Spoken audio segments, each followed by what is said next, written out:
Cockleshell Bay is a town near the sea, with sunshine and seagulls that screech. There are shops that sell ices and buckets and spades so that children can play on the beach. There are white painted houses along the seafront where folk come for a quiet holiday, where the sky is bright, the winds are light, and 2 children stay. So meet Robin and Rosie of Cockleshell Bay.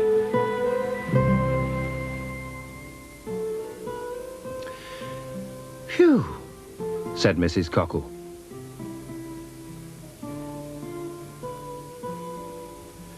Phew, said Mr. Cockle.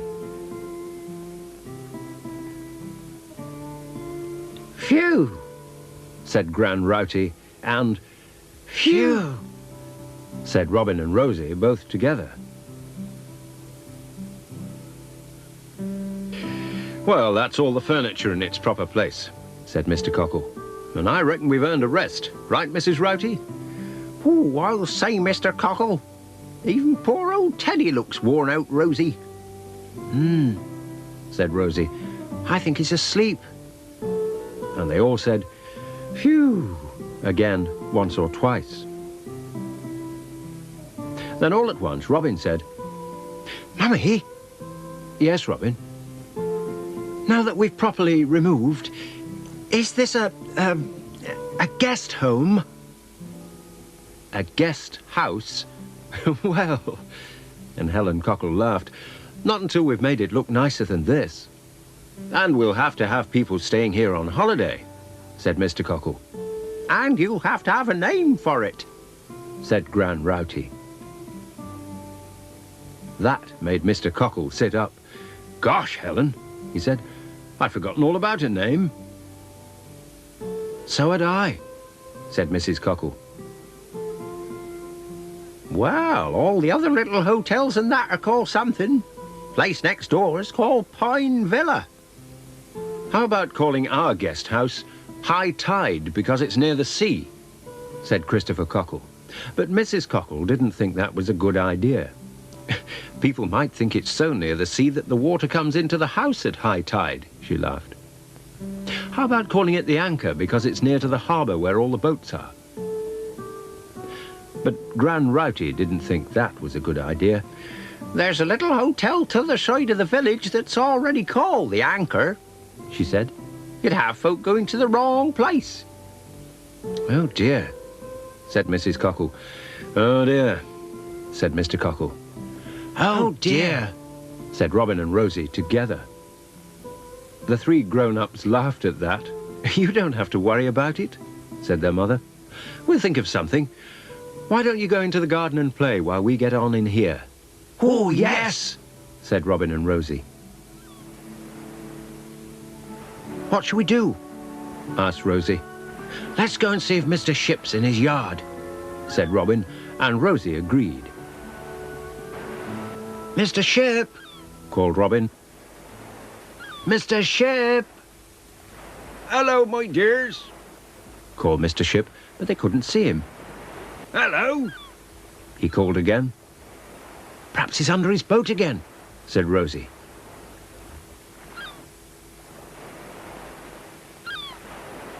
Mr. Ship! Mr. Ship! Hello, I'm up here. Robin and Rosie looked up, and there he was on top of his old boat. Hang on, he called. I'm coming down.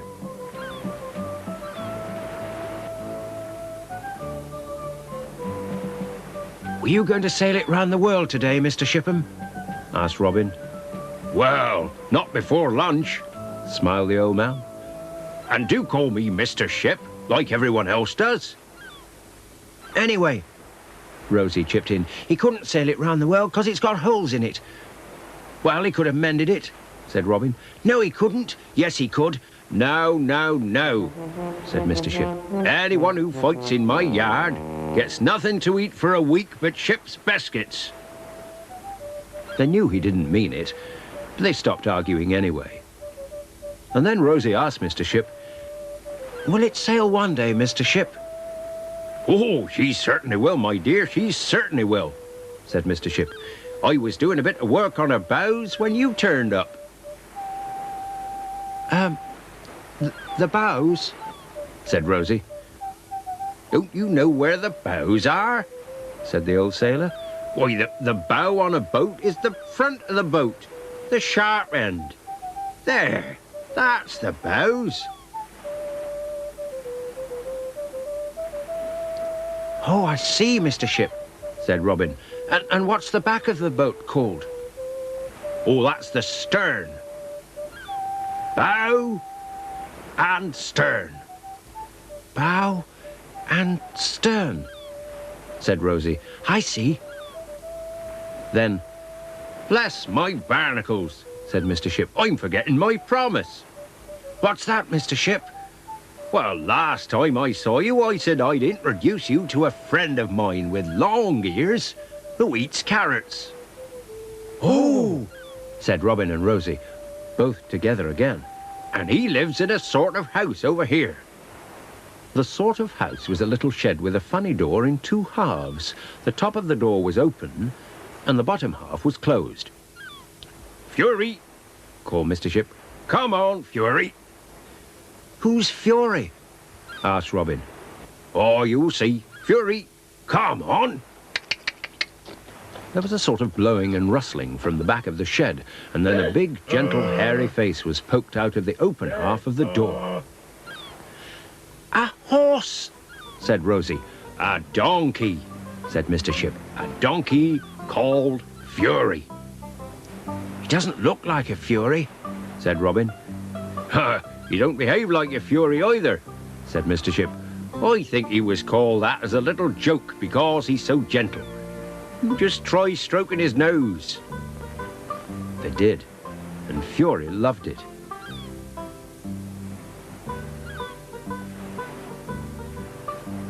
Is he your donkey, Mr. Ship? Asked Rosie. No, he just lives in my yard.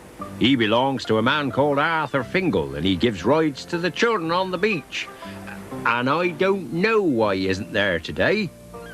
But I know someone who's going to be on the beach this afternoon. Oh, said Rosie. who? Well, if it's all right with your mum and dad, you are, 'cause I'm going to take you. Whoa, said Robin and Rosie both together. And, said the old man, I've got something here that you need to have with you on the beach.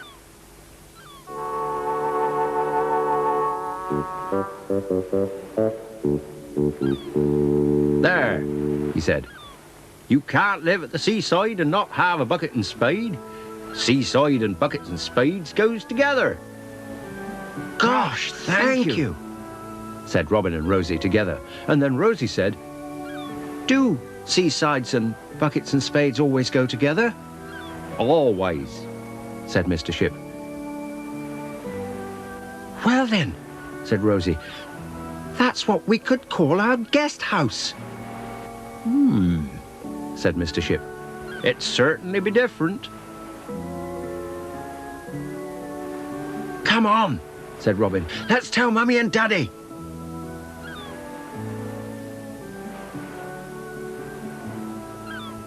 They got to the back door in a rush, just as Mr. and Mrs. Cockle were coming to look for them.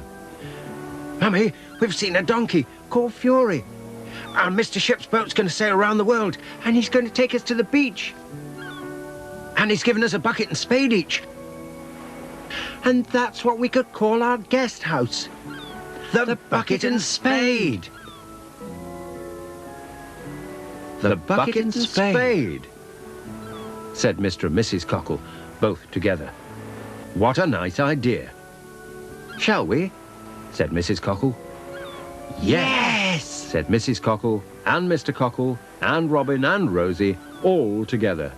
And they all went and had their lunch in the bucket and spade guest house.